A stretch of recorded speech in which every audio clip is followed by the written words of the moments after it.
بسم اللہ الرحمن الرحیم، welcome to Big Info Plant. آج کی اس ویڈیو میں ہم اللہ پاک کی طرف سے انسان کے ساتھ مقرر کردہ ایک شیطان جن اور ایک فرشتے کے بارے میں جانیں گے،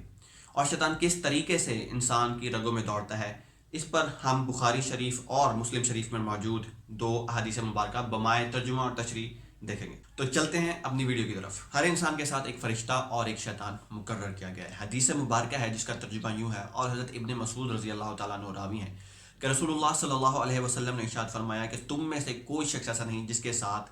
ایک ہمزاد جنوں یعنی شیطان میں سے اور ایک ہمزاد فرشتوں میں سے مقرر نہ کیا گیا ہو۔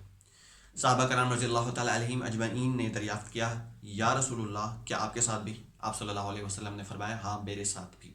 لیکن مجھے خدا نے اس جن موکل کے ساتھ مقابلہ کرنے کی مدد دے رکھی ہے، اور اس لیے میں اس کے مکر و فریب اور اس کی گمراہی کا شکار نہیں ہوتا، اور یہاں تک کہ وہ بھی مجھے بھلائی کرنے کا مشورہ دیتا ہے۔ اس حدیث مبارکہ کا مطلب یہ ہے کہ ہر انسان کے ساتھ موکل ہوتے ہیں، جن میں سے ایک تو فرشتہ ہوتا ہے جو اس انسان کی خیر و بھلائی کی طرف رہنمائی کرتا ہے اور اسے اچھی باتیں اور کام سکھاتا ہے، اور اس کے دل میں ہر وقت خیر و بھلائی کو ڈالتا رہتا ہے، اور اس فرشتے کا نام ملہم ہوتا ہے۔ جبکہ دوسرا ایک شیطان جن ہوتا ہے جو کہ اس انسان کو گناہ کی طرف راغب کرتا ہے، اور اس کا کام ہی یہ ہوتا ہے کہ وہ گناہ و معصیت کی باتیں بتائے اور برے خیالات اور وساوس اس شخص کے اندر ڈالے، اور اس شیطان کا نام وسواس ہے۔ دوسری حدیث مبارکہ جو کہ شیطان کی انسان کی رگوں میں دوڑنے سے متعلق ہے، اس کا ترجمہ اس طرح ہے کہ حضرت انس رضی اللہ تعالیٰ عنہ فرماتے ہیں کہ رسول اللہ صلی اللہ علیہ وسلم نے ارشاد فرمایا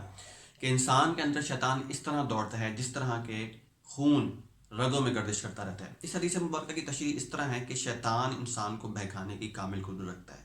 صرف یہی نہیں کہ مختلف ظاہری صورتوں میں اچھے اور نیک بندوں کو نیکی و بھلائی کے راستے پر چلنے میں رکاوٹ پیدا کرتا ہو، بلکہ انسان کی داخلی کائنات میں گھس کر اس کی ذہن و فکر اور قلب و دماغ تک کو پریشان کرنے کی کوشش کرتا ہے۔ ان دونوں احادیث مبارکہ سے ہمیں اس چیز کا پوری طرح سے ادراک ہو جانا چاہیے کہ اللہ رب العزت نے شیطان کو، جو کہ انسان کا کھلا دشمن ہے،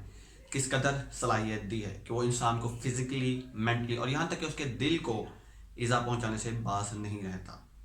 اور اسے مسلسل اللہ تعالیٰ کے راستے پر چلنے سے روکتا رہتا ہے۔ اور بعض اوقات تو انسان کو خود بھی اس چیز کا اندازہ نہیں ہوتا، اور اسے لگتا ہے کہ شاید یہ اس کی اپنی غفلت ہے، لیکن در حقیقت وہ انسان شیطان کے اس فول پروف دھوکے کا شکار ہوتا ہے۔ اللہ رب العزت نے قرآن پاک میں ارشاد فرمایا جس کا مفہوم یوں ہے کہ جب بھی تمہیں شیطان کی طرف سے وسوسہ ہو تو اللہ کی منع مانگو۔ اپنا بہت زیادہ خیال رکھیے گا۔ میں ملتا ہوں آپ سے اگلی ویڈیو میں، تب تک کے لیے السلام علیکم۔